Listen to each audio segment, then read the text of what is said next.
I've been doing this 15 out of the 16 years that we've done taking the next step, and I can safely say that this is the most diverse panel in terms of legal careers that we've ever had. So it's a real opportunity for you to ask questions and inquire about different avenues to different points in the profession that you might want to explore.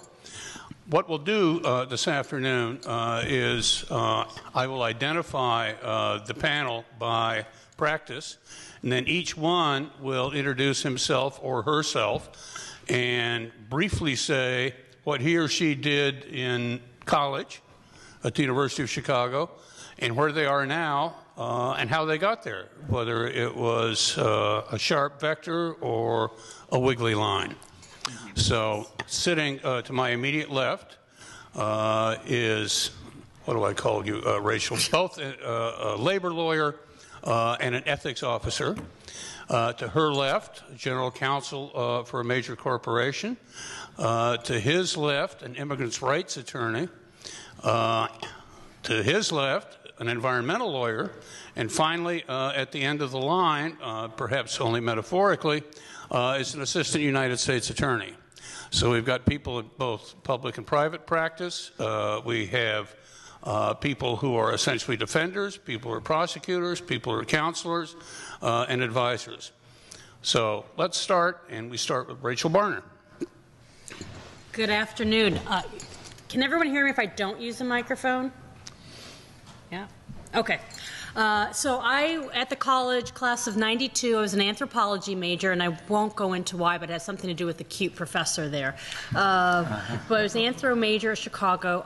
After college, I went and became a consultant, because that's what everybody did in the 90s, and I worked for about 4 years. I took time off before I went to law school, but I had always known I wanted to go to law school. And glad I did. Then from there, I started practice as an employment lawyer at the nation's largest full-service firm that concentrated on employment law.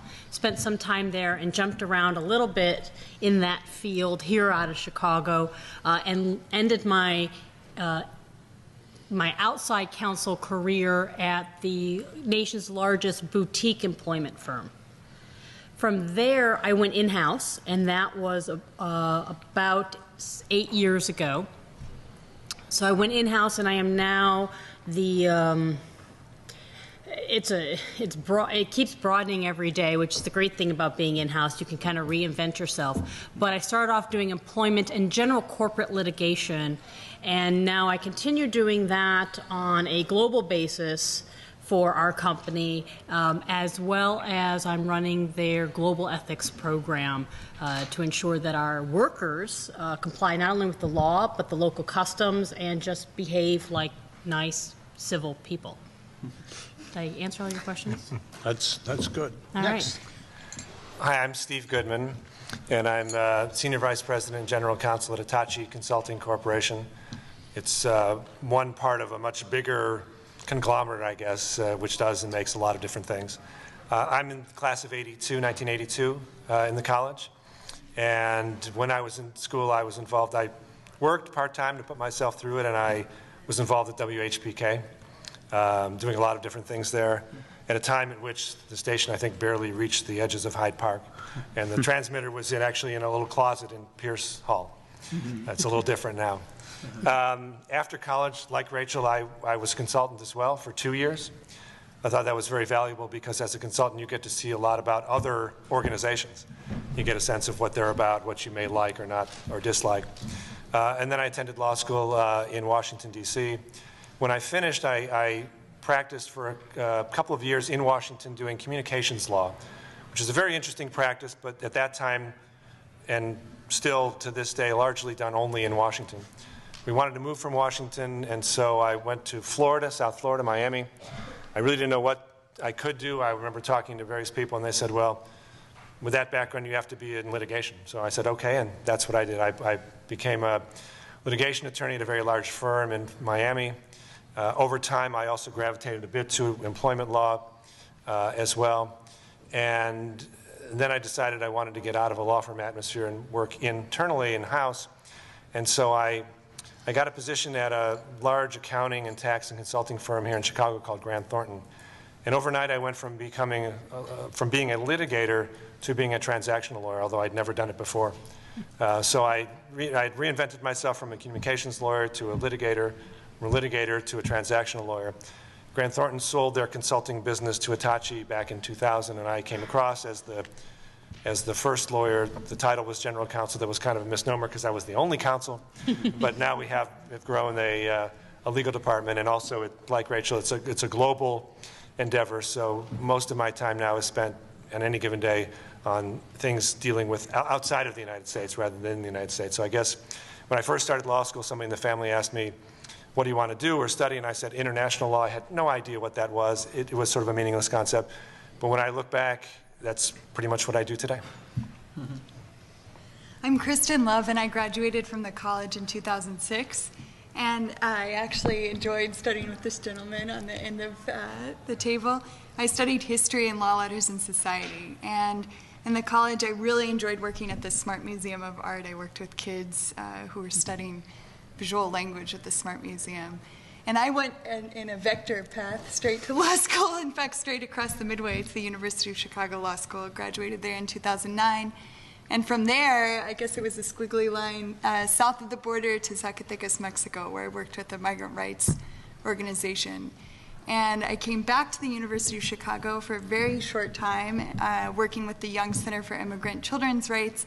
We got a grant in June to open an office on the U.S.-Mexico border to work with detained immigrant children in South Texas. So I've just moved down there to open that office, and that's where I'm working as a staff attorney now. It's great to see all of you here. Thanks. Hi, my name is Craig Siegel. I'm a staff attorney for the Sierra Club. I help run our climate change, natural gas, and oddly sea turtle litigation. And I went to law school mostly because I couldn't see a future studying aquatic copepods. I graduated in 2004 from Chicago, but I spent my summers in a small field station in central Colorado studying alpine plants and watching how rapidly they and the birds that depended on them were vanishing due to climate change. And one day, in our little rundown dining hall, the field station was an old silver mining town, so everything was sort of rotting and marmots were everywhere. This gray eminence of ecology gave a talk where he explained how he'd spent the last 20 years studying white copepods, which, as I'm sure you all know, are tiny aquatic crustaceans, go dormant in the summers. And he'd realized after 20 years that he'd done all his experimental protocols slightly wrong and was going to redo them for the next 20 years, and he was really excited about this. He was wearing his copepods t-shirt, and I thought to myself, I can't just document decline. I just don't have the head for it, or that particular kind of monomania. My monomania points elsewhere, and we have the civilization-altering climate crisis. Let's work on that directly. So I, with the certainty you have at 21, went straight to law school. I went to law school out west at Stanford, and then pretty much lived in the basement there in the environmental law clinic, representing a lot of local groups and some national groups on climate issues.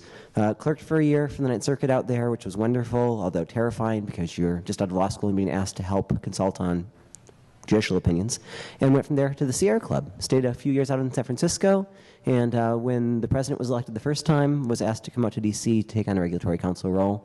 And there I remain, trying to convince myself that the Appalachians are just as nice as the Sierra Nevada for hiking. My name is Renato Mariani. I'm an assistant United States attorney, which is a fancy word or title for federal prosecutor. So I prosecute criminals, people who violate federal crimes, people who are accused of violating federal crimes. I graduated from the college in 1998. I majored in political science. At the time, you couldn't major in two things at once, but I kind of also majored in philosophy too. Very academic-minded. When I went to law school, I was convinced I was never going to practice law. I was going to shape the law and be an academic in some way, and I felt that way even when I was going through law school. I thought maybe I'd be a law professor. But I went to after college, I went to Yale Law School, and then after that I clerked for a judge, another federal court of appeals judge, like he did, on the Fifth Circuit, man named Patrick Higginbotham, and then I worked at a law firm for a number of years. Partly to help my family with bills, but partly to pay back my student loans. And I grew to love being a litigator and actually trying cases. But at a large law firm, you don't actually get in the courtroom. And some of the limited opportunities I had to do that got me excited about doing that. And also, I think at the time, I didn't feel strongly about the work I was doing because I was representing alleged monopolists who, and who would be sued by other large companies. And it was interesting, it was fascinating work, but I wanted to do something that I felt more strongly about. And so so after spending about 5.5, 6 years doing that, I've been spending almost 6 years here in Chicago working for the United States Attorney, who till recently was Patrick Fitzgerald and now is his successor, Gary Shapiro. And I have prosecuted a whole wide variety of federal crimes. And currently, my focus is on white-collar crime, financial frauds. I prosecute rich people now. So Someone ought to. there you go. That's me. Thank you, Renato. Let me ask one question of each of the panelists, and after they've answered, let's just throw it open for your questions. I think that's probably the most productive use of our time. You'll have questions about what it's really like to practice, where you should go to law school, questions along those lines, but anything that you want to raise. As I say, this is such a wonderful group of people who've done so many different things within the profession already and have come through different angles to it. So last general question for each one, starting with Renato, is what's the best thing about your job as you have it now, and what's the worst thing? Oh, boy. It's hard to narrow it down to one best thing. I think the best thing that, if I had to say one best thing about my job, is that there are times in my job where you feel like you have done something that's really amazing, that impacts someone's life. I'm on a small squad of people that are called when there's a kidnapping in the Northern District of Illinois. And when you're locating somebody who's been kidnapped and they find the person who's been kidnapped, you feel like you have done something to impact someone's life. So it's very profound. So there are times when it is very rewarding. And it's just as rewarding when you do a lot of other things in my job, whether it's winning a jury verdict or doing all sorts of things. Maybe finally arrest someone you've been investigating for 5 years.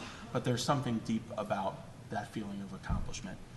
In addition to that, I'd say on the flip side of things, there's a lot of paperwork associated with being a lawyer. And despite the fact that I spend a lot more time in the courtroom than almost anybody would in the legal field, you do spend a lot of time drafting search warrant affidavits or applying for wiretaps or other sorts of things where you're sitting there writing a 60-page document with an agent, and there's just a lot of work and a lot of balancing of work and priorities, and you feel like you can't do everything as well as you want to, and so that is a challenging part of the job and sometimes can be a dull or frustrating part of the job.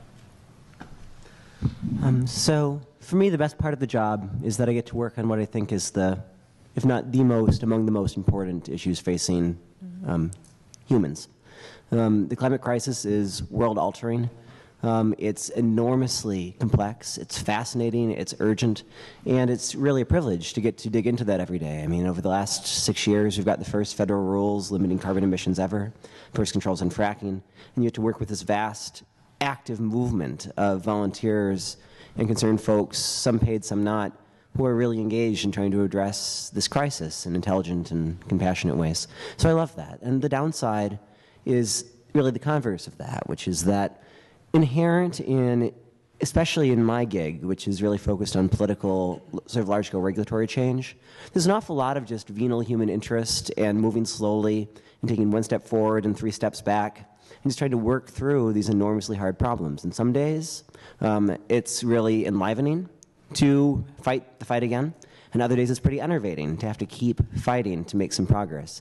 And you're in your office, and you have a phone and a stapler, and the question is, how do you try to save the world today again? And that can get pretty tiring, or it can be pretty great. So I work with kids who've arrived in the United States without their parents, and many of the kids come from Central America or Mexico. They've made a huge journey all on their own and arrive in the United States, and they're then in detention. And they're faced with this. I mean, I recently read Kafka's The Trial again, and it really feels like Kafka's The Trial. have a child sitting in a courtroom. The child speaks an indigenous language, Quiche, for example, and they're hearing a translator on the telephone translating from Spanish to Quiche and then to the judge in English, and the child has no idea what's going on and doesn't understand why he or she is here in the United States or what's happening in this legal process. And I think what's most inspiring to me about this work is when that child has a voice in the courtroom and is able to express what that child wants and what's in his or her best interest. And that's extremely rewarding. I think I think the greatest challenge for me in this job has been dealing on a day-to-day basis with the child trauma. I have a son of my own who's 19 months old, and as a mom, hearing kids talk about being raped or being assaulted just has affected me, I think, deeply, and that's been a very difficult piece of this work. But again, having an 8-year-old sit next to you in the courtroom and be able to express to the judge why he can't go back to his country because his family was killed, and knowing that that child understands the legal process and has power within that courtroom, that's extremely inspiring. Well, as a lawyer for a large company, I can't compete in terms of the social value, certainly. But so you can affect people's lives positively, too. Yes, I think so. And actually, partly, I like to think of it sometimes in those terms, and maybe it's a bit overstated, but what happens to the company day to day, what we do and how we grow, I tend to think of it in terms of how many families are we feeding? I mean, how many employees are there? How many people are able to put their kids through school or something, or provide maybe a better life than they may have had, especially because we do have a very diverse workforce and people really from all parts of the world and all sorts of backgrounds. And so I try to humanize it in that way, to think that we're doing good, at least at a minimum, for our employees and their families and their extended families.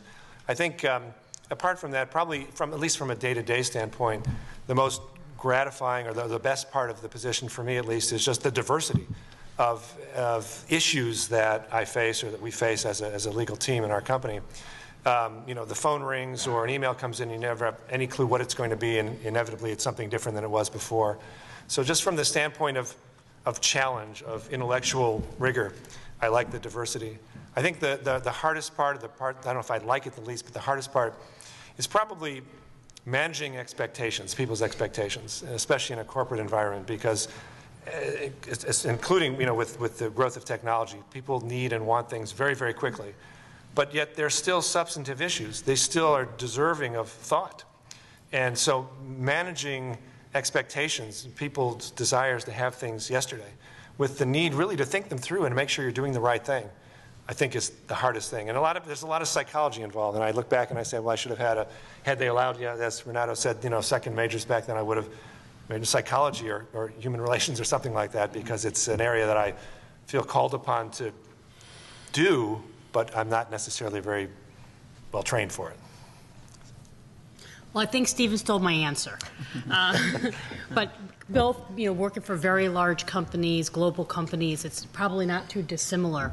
One of the great things about being in-house and about being a lawyer is that you have a lot of power, and it's something you'll need to think about when you go into law. And you can use your power for good or your power for bad. And we have a really good philosophy in our legal department that we try to do the right thing, not just the legal thing. Law's here, the right thing might be up here, you can do a little bit better than what the law requires. And in that job, you're never stagnant. You're never bored. And if you're bored, you reinvent it. And we're constantly reinventing ourselves and our job, and we work very closely with the business folks. I never thought I'd be a business person, but being an in-house lawyer, you have to think more than just what the law allows, but how can you navigate through the parameters of that law and still help the company make money, do the right thing, and continue to prosper.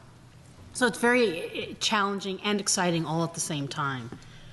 The hardest part about being, though, in-house is time. And being a lawyer, don't kid yourself, no matter what role you're going to be in, it sucks your life.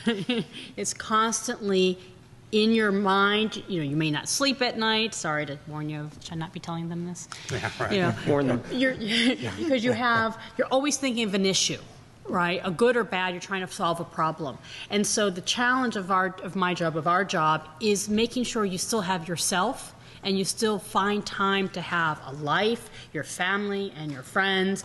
And if you don't consciously, it's like being in college, right? If you don't look for a social life, one's not going to come find you. You have to fight for it, and you got to continue doing that as a lawyer. Terrific Do you not answer. agree? I totally agree, and I think the college analogy is. Okay, let's throw the floor open to your questions. Yes, sir. I have two questions. The first question is about international students studying in the U.S., such as myself. So if we get into law school and if we get a degree in law, what can we work for the government, or how does it work for people who do not have the citizenship? And my second question about MBA, JD programs and how do they work, and what do you think about those programs at Harvard or UChicago? I guess I should take the first half of the Yeah. question. Yeah. Working for the government I'm to be frank, is harder to do when you're not a U.S. citizen. It's harder. It's certainly possible, but it is more difficult to do. But if you became a naturalized citizen, for example, at some point, that makes it a little easier.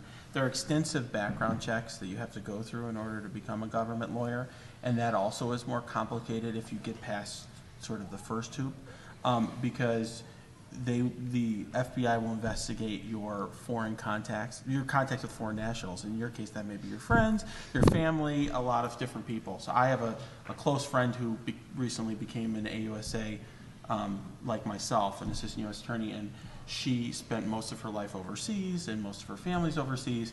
Her background check took a long time, and so it is a little difficult to do, but I don't want to dissuade you from pursuing that path, but it is more difficult, and it's something that you're right to be concerned about before considering going in a career working for the government. No, and there's some jobs like being a law clerk to a federal judge, as both Renato did and as you did.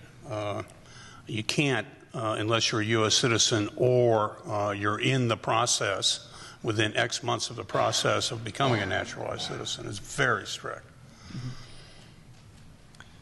Maybe I'll start off on the second part about a joint degree program, a JD and MBA. I think that that type of program has become more valuable, depending on what you ultimately may want to do. But the law and business have converged quite a bit over the years. I think there may have been a time where you could put them in buckets almost, although I don't think lawyers who didn't have a business background were necessarily always doing a great service to their clients. I think they've converged enough that if you are thinking or end up in some sort of a business capacity, corporate law, whether it's with a law firm or a company like ours, the more business background you have, the better off you'll be, the better able you'll be to serve whoever your client may be. The other thing is, and I don't know if I should say this either, but just in case the law doesn't pan out, you also have the business background. You've got something marketable. You have something else to fall back on. I mean, there are certainly people who go to law school and begin practicing law and decide to do something else, or who go to law school and don't practice law. A joint degree program like that will give you a broader base or broader background as well. Each year at the University of Chicago, we graduate approximately 200 lawyers, and within that cohort, there will be 2 to 4 who are joint JD MBAs. So it's not widespread locally. Other questions? Yes, sir, in the back. Hello, I would like to thank the panel first of all for being here tonight. So my question is related to the application of legal reasoning to different problems, both in business and academia. And I'd like to get a perspective from Mr. Hutchinson, who is, of course, a PhD on college law here, and from the rest of you who are more involved in government and corporate life. So, in what ways can legal reasoning, in what ways can practice of law be applied to the problems of business, of government, and academia in a very open-ended question, but since you're talking about application, I think maybe Steve or Rachel should address that. Was law school any good for you? Law school teaches you how to read, write, and research. That's really it. Law school does, you take classes in specialties, but each specialty has that same 3 fundamentals. It teaches you how to think. And lawyers, after you get out of school, you will think differently than other people. You will write differently than other people. And those skills are excellent in wherever and whatever you do. Even if you decide you want to go into medicine, you want to go into teaching, into business, it will always help you. And when I'm looking to work with people in the business side who never practiced, if they went to law school, it's an easier process for me to work with them because they think in the same analytical way that I would think in. Go ahead. Say again? Might I ask a follow-up question? Yes, of course. So, to give my perspective, my background, I'm an economics major, and I'm interested in economics because it really marries quantitative analytics with the intuition. And I heard from history majors, so there was some history because from their history majors and from their studies, they learned how to use bodies and different works. And so I understand that you learn how to think better, how to research, but are there more specific skill sets which are especially on the more long in the study of legal reasoning that you have learned that is different from me as an economics major or from some other general research program?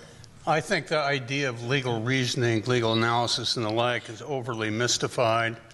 I think what Rachel said is dead right, but what it means is that law school teaches you to be extremely precise in what you say, to be as logical as you can possibly be in making arguments, to be careful about your premises, not to overly deduce from the evidence you have.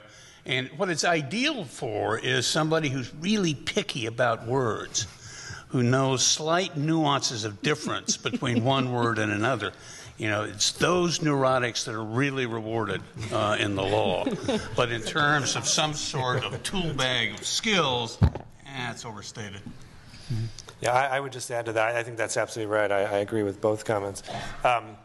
What I have found is that the kind of thinking or reasoning that you learn in law school, although it may not allow you the moment you graduate from law school to then handle something if you're with a law firm or an agency or a nonprofit, but it gives you a framework to think about it and to give somebody an answer. I mean, again, in a world in which people, I mean, everybody comes to some issue with a particular background or bias or objective or whatever it might be, you know, and often want to jump to quick conclusions. You know, the legal reasoning, the thinking about the issue that you learn, how to think about an issue that you learn in law school serves you very well. I remember, I think in a first-year legal writing class, and instead teaching you how to write a brief or something, and there was some sort of rule, and I've forgotten the acronym, IRAC or something, issue, rule, analysis, conclusion. You know, what's the issue? You know, what is the general rule that normally applies? You know, then you analyze that in light of your facts or your situation, and you come to a conclusion. It seems very simple, but in reality, it's an effective way when you're now then doing anything, as any of us might be doing in the real world, to step back, remember that, and approach something that way. When again, especially when you're faced with someone who wants some immediate answer or some, you know, or comes to something with some preconceived notion, it actually is, I think, an effective way to think about something, structure a response back that makes sense or is persuasive or something like that. The law is a deeply practical profession. It solves problems, or it has problems presented to it. And the first thing a good lawyer does is to say, is this the right way to frame the problem? Right. And then you attack it. You had a question, ma'am. Yep. Hi, Morgan. Thank you all for coming out here. I was just wondering, how valuable do you think it is to take some time between graduating from college and going into law school, you know, to travel or to find some sort of work in between that time? Yes, you should do that. Yes, you should do that. Absolutely. In fact, you'd be foolish not to, and I should know because I didn't. Look, two things. One, right now, seriously question whether or not you should be going to law school. It's $150,000 or $200,000 in debt. You're not guaranteed a job. In fact, you're fairly likely not to get a job, or at least not the job you want for some time after law school, and you're going to carry a huge indenture.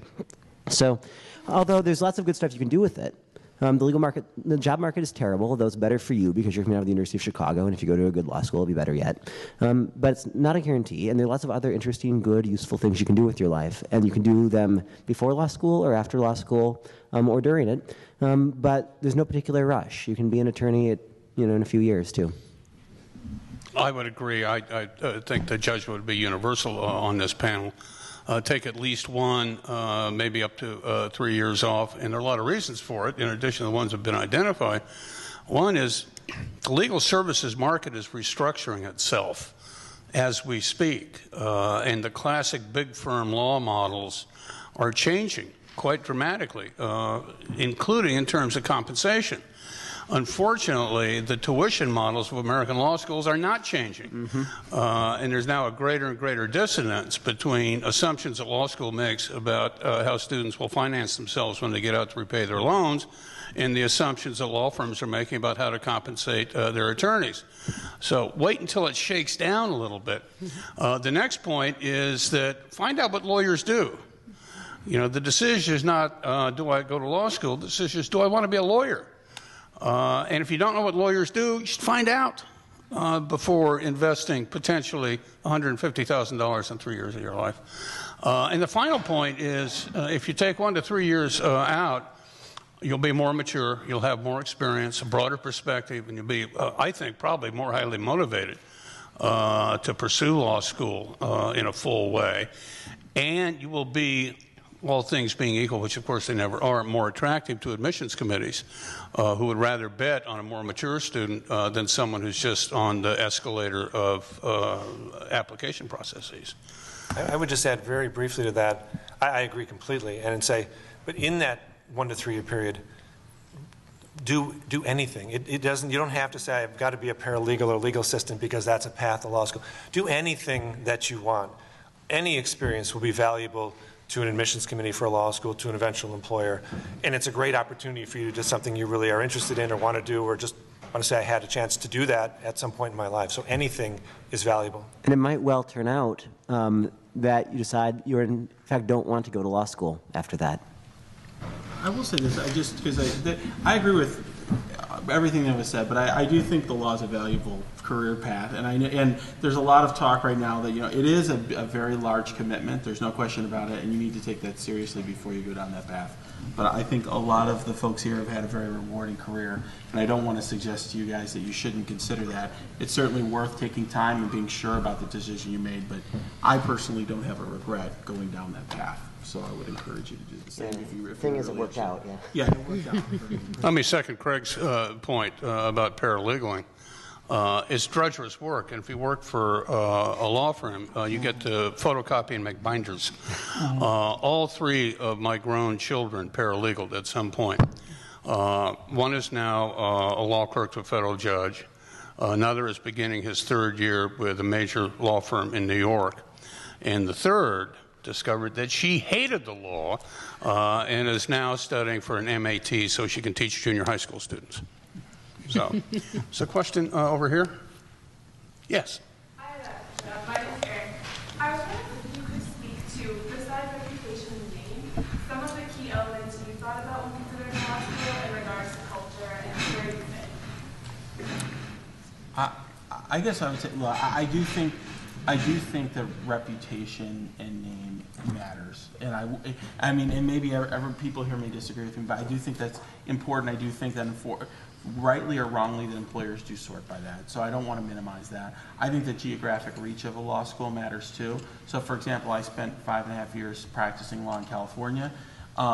Most of the people in my law firm went to Stanford or Berkeley. Berkeley is a great place to practice law, to go to if you want to practice law in California. May not be as great if you want to go to Florida or North Carolina or someplace else. But there are different characters to each law school. So my law school was very small. Grades were not the grading system was very purposely opaque. It was just honors and pass. No one really failed.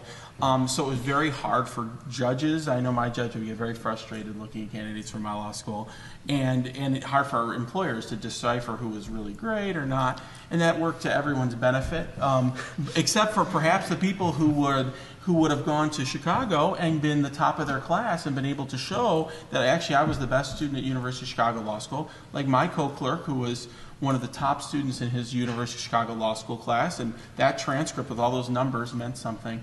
But in addition, to draw an analogy or contrast there, you know, I went to a law school that was really focused on, it was sort of like a training ground for law professors, and it was very theoretical and very interesting. I took a lot of very interesting classes, but I remember when my judge interviewed me for a clerkship, he asked me what these classes meant, you know, distributive justice, you know, all this stuff that didn't have anything to do with anything. Whereas my co-clerk, who went to University of Chicago Law School, when we were actually working on cases, had taken so many more courses that actually had something to do with the cases that we were working on, and he would share with me his outlines and help me learn administrative law, which I never learned or learned anything about. I guess my point is every law school has a bit of a different character. I do think there are important differences between them. You should consider them, but you would be foolish to not consider things like reputation or geographical reach as well. You want to get as much information as you can on where the law school that you're looking at places its graduates, both in terms of gross numbers and in what types of firms, government agencies, and the like. You want to find out what firms recruit at law schools that you're looking at. There's been a big change in that in the last several years. Some major law firms have dropped schools. So you can find out a lot of information. Dennis, if I can, I just want to add to that, because I went into law school with the philosophy you had to go to the best name. I mean, you come out of the college, right? The best college in the nation, you need to go to the best law school. And I was not fortunate enough to be accepted to one of the top schools. What I found, in addition to what Professor Hutchinson is saying about look to see where if you know what you kind of want to do, who recruits them at those schools, and consider your geographical region, you've got to, if you want to go into those top firms, is that something you're interested in, or maybe even the government, you got to graduate top of your class. So wherever you go, do your darndest to do your best job, because even when I came out of school, it was a tough market, and it's even tougher now. If you're not the best, then the firms have the pick of the best. So if you end up getting into a third-tier school, just work really hard and use every opportunity that school provides you. You know, it was a second-tier school, but I got an externship with a Seventh Circuit appellate judge. Take those advantages, and that will help differentiate you when you're going into the market. There's one other thing about, I know Renato mentioned geographic reach. There's probably something to be said, a little bit to be said about geographic location of a law school, because where a school is located may have a lot to do with the kind of opportunities you have while you're in law school. Although probably many of the law schools are in major cities, but not necessarily. So I mean, again, I went to law school in Washington, D.C. Obviously, for the study and the practice of law, that's a great place. There were a lot of things open to me while I was in law school that I could take advantage of. Even law schools that may be located in smaller cities or rural areas, those may be underserved in the legal profession, and as a law student you can get involved in many ways in assisting people who otherwise wouldn't have access to the legal system. So there could be something to be said for where the law school is located in terms of an interest you may have and an ability to do something in addition to the study of law while you're in law school. It's one of the great benefits that places like Loyola Law School here in Chicago or DePaul have is their location. It's easy for students to become externs, interns, work part-time. And that's simply going to enhance what you can present when you go on the job market. Another question. I'll just mention something really quickly. For folks who are interested in working in public interest, there's a website called psjd.org. That website includes a lot of job postings in public interest. And one thing you may notice is that the salaries for these jobs, I've seen salaries as low as $24,000 a year for a full-time job for a graduating attorney. And when you graduate with $160,000 of debt, or maybe you have undergraduate debt as well, you need to do the math and figure out if that's even doable for you. Because when you're 10 years out of law school and competing for a $50,000 a year job in public interest, if that's where your heart is set on working, you really need to assess if that's doable. Because and one way of doing that up front is negotiating with the financial aid office of the law school, which is something that I didn't do and some of my friends did and I regret not doing. Once you have an offer of admission, and wait until you have an offer of admission, go into that financial aid office and use your offer, your full scholarship offer at another law school to try to negotiate for more aid, because the more grant support that you have at the outset as opposed to loans, the broader, you have more options after law school for working in public interest for a very, very low salary, if that's what you want to do. And three more things, two practical, one not. Practical thing one, many law schools have what are now called loan repayment assistance programs, or LRAPs, which are specifically designed to repay your loan payments, all or part, if you're in public service. Know before you go the quality and conditions of those programs. It's really critical, if you're going to take on an indenture like this, to know what limits you are in that context. Two, look seriously at the clinical programs available. Actually, being a lawyer is quite different than studying the law, and law itself exists in this queasy tension between an academic discipline and a trade school. And frankly, you want to be interested in both the structure and the academic interest and in the daily practice. So look for schools that are seriously interested in training you while you're there in contexts that are also theoretically rich. And three, bear in mind, among the axes law situates itself on are both this sort of trade school academic piece and also the long axis between justice and law. Law, of course, is both an accumulation of common sense and also, and truly until recently, a bastion of largely white male power. And one of the real questions to ask yourself as you think through where you want to be in law school and who you want to learn from is how that negotiation with power works in that school. Is there a vital conversation about economic justice, about the interests of the academy, and about how to aim folks? In other words, not a monolithic school of thought, but a lot of different interesting voices pressing on these really important issues. Yes, sir.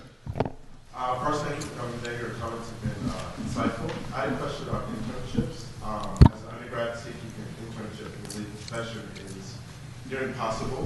What would be your comments, recommendations in terms of organizations or avenues to seek an internship as an undergraduate within the legal profession? What nonprofit organizations, are probably public interest organizations are probably your best bet, because for the most part, as one of my fellow panelists are knowing, those organizations are looking for all the help that they can get. So if you really have a passion in terms of an issue that you care about, volunteering for that organization, and they'll call you an intern, but you'll be somebody in that office who can be there and do whatever is needed to help attorneys. Now, obviously, because you're not an attorney or even a law student, it may not be legal work that you're going to be doing or things that are closely related to that legal work, but you will be around lawyers, you'll get to know them, and you'll get to know what they're doing, and I think that could be a valuable experience. Yeah, I think Renato's point's a good one, and I'd say this. If you're interested in law, you're presumably interested in some class of problems, or at least in a manner of solving them. So I would aim myself at the policy questions and the problems that are of interest to me. So I'd be looking for chances to work either for government officials, for nonprofits working in interesting policy matters, folks trying to enforce or explicate or question important areas of social policy. That's an experience that's useful both prosaically for getting into law school and being a lawyer, and also inform you about how those sorts of problems are approached by different thinkers.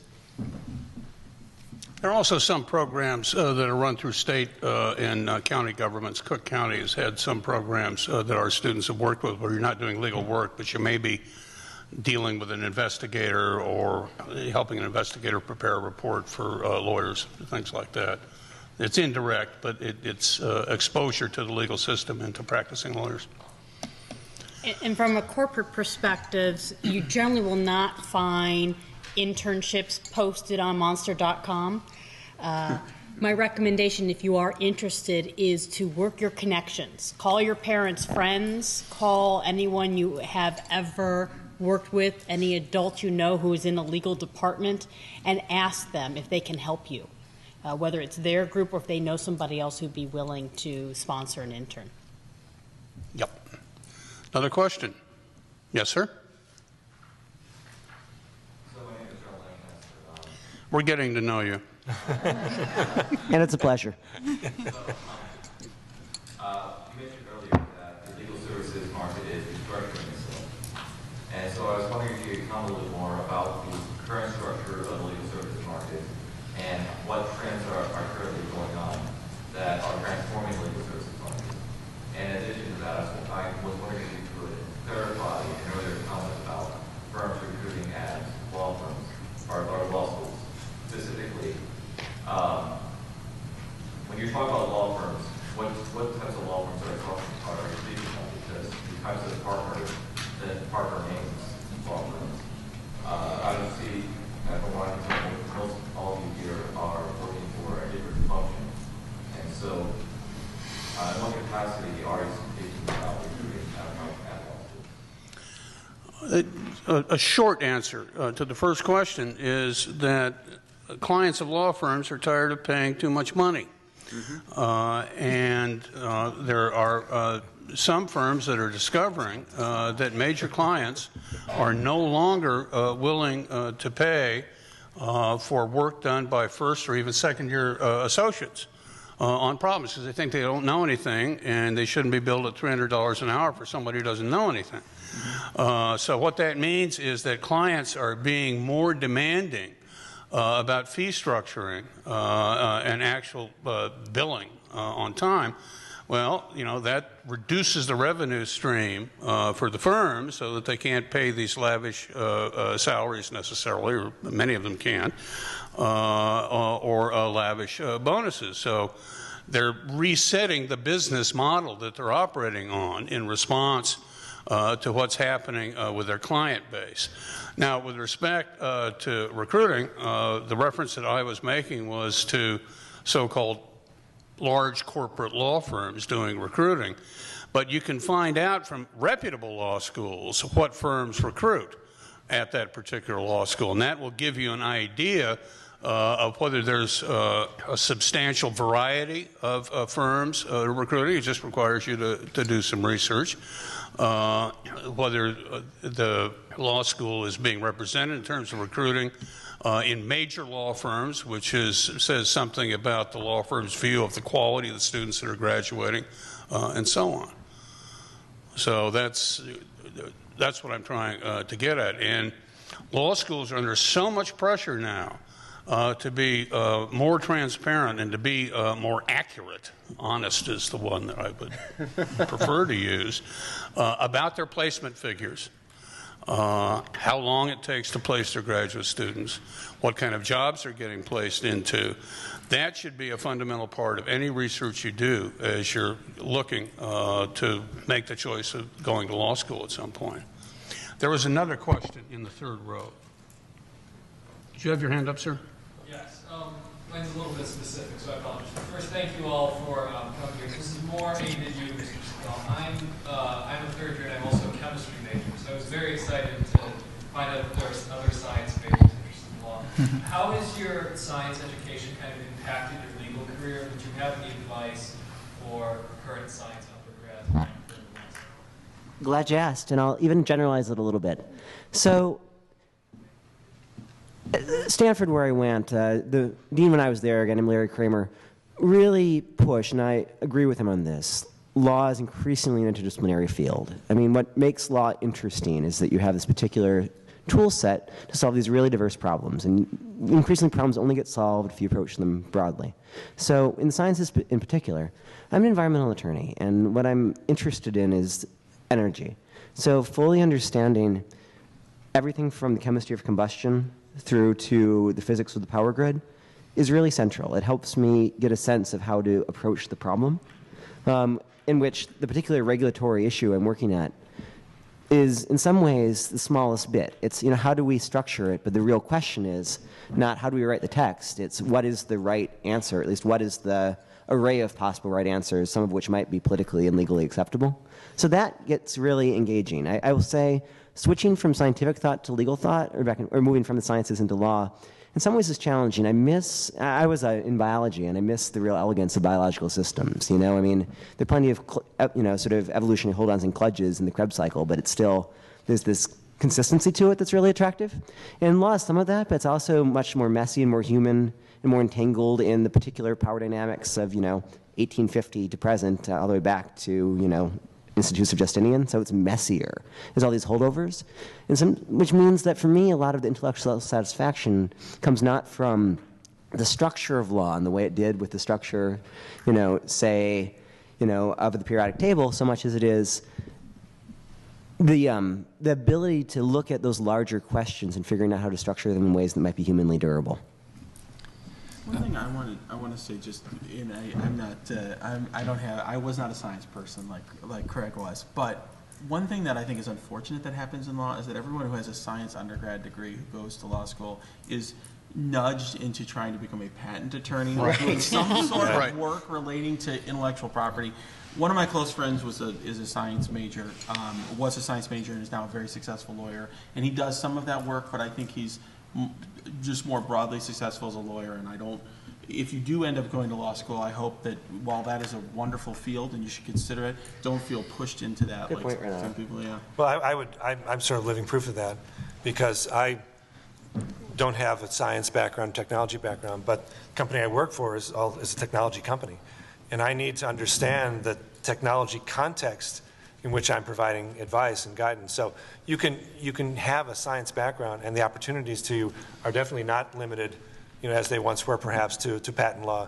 Really, it's, you could be anywhere, because that background may serve you very well in the context of where you're practicing law. Oh yeah, it's just a good set of habits of mind. I mean, it's consistent in a lot of ways with legal thinking, but it's broadening in other ways. I think the scientific bent is actually a really useful thing to bring to legal practice generally. Nice point. Yes, ma'am. Hi, I'm Miranda Turgis, and I'm a political science major. If there's something that you're very passionate about and interested in, especially changing, for example, environmental energy and alternative energy, stuff like that, and then child rights, why law instead of being a policymaker, going into government, something like that? I think that's a very good question. I think that I worked as a policy attorney before I had this position, and I found that my training especially in administrative law, was really useful because I understood the regulatory system and the way that rules are made. But that's something I think I could have obtained by reading a book on how administrative law works without going to law school. I think I would go back to Rachel's point about the research and writing skills that one develops in law school. Those served me extremely well in that policy attorney role. I was writing, and Craig should actually respond to this more than me, but I was writing recommendations for rulemakers on how to improve administrative rules for immigrant workers who are coming to work in the United States.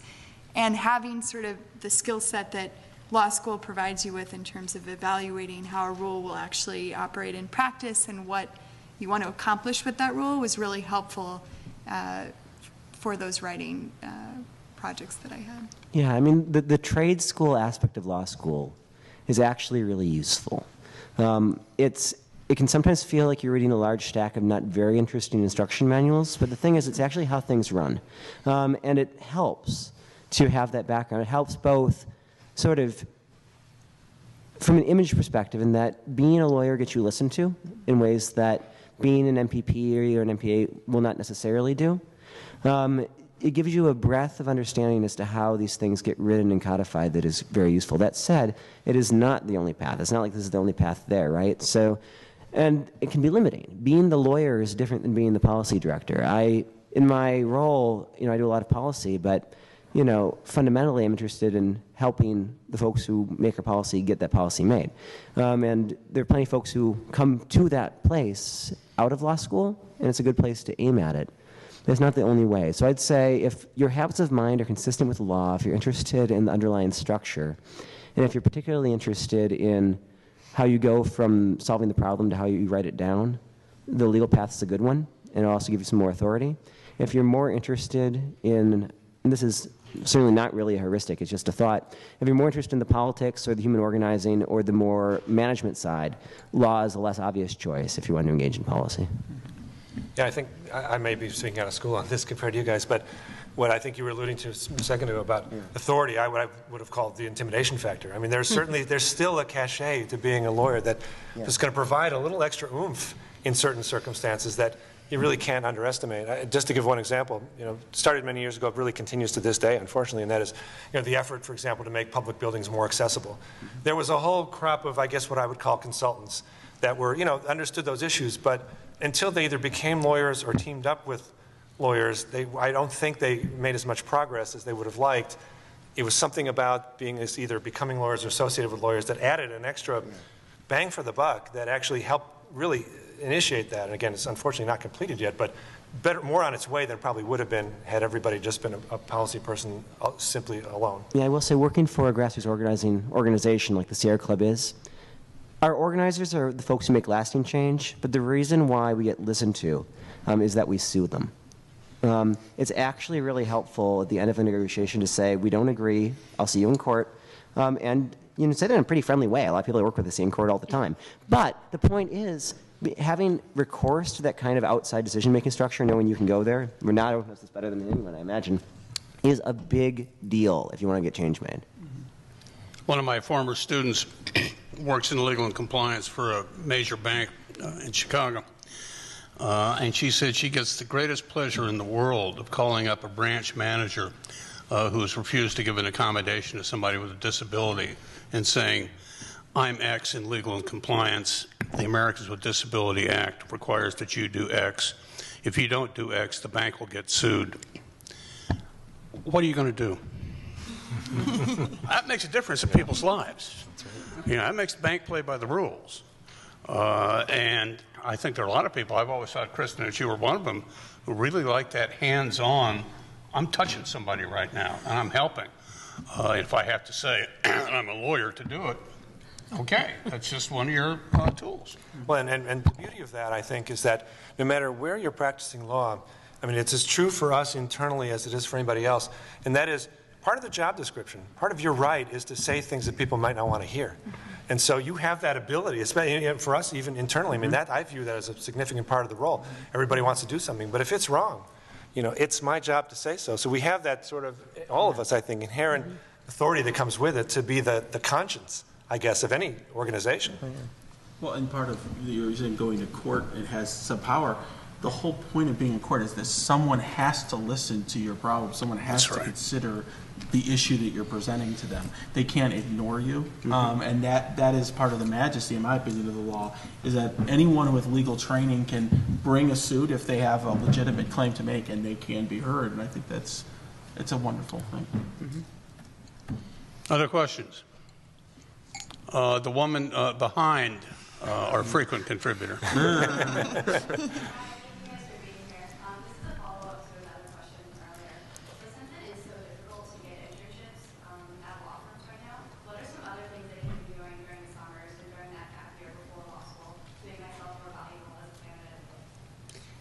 Well, if you're waiting to get an internship before the year before law school, I think that's probably too late. Because by the time that summer hits, you've already been accepted into law, right? Into a law school. Am I right? Yeah. Timing-wise? Mm-hmm. Okay. I'm just trying to think, what did I do I worked every summer. I needed to pay for college. So I did work in a legal department in a large company headquartered out of Chicago. I worked for the city colleges of Chicago in their legal department, and I was a sailing instructor. So my recommendation is do something that interests you. Whether you have interned between your sophomore and junior year at a law firm, I can't say a law school would find that any more attractive than you were studying bugs in Mozambique. Do something that you're interested in. And one story is much more interesting than the other. And I got to tell you, that second interview is going to be a lot more interesting. I think the interviewers were more interested in me telling them that I taught sailing to disabled individuals than they cared that I, did filing in a law department. So really do what you're interested in. Do what you can get a job in. Job market is tight, so don't be too picky. And if you're going to be working at Starbucks as a barista, then make something interesting about it and write stories about what you did, because that's what's going to differentiate you. The same thing applies while you're still in school. I mean, it doesn't even have to apply to, a summer internship or something like that. It can apply to extracurricular activities you're involved with.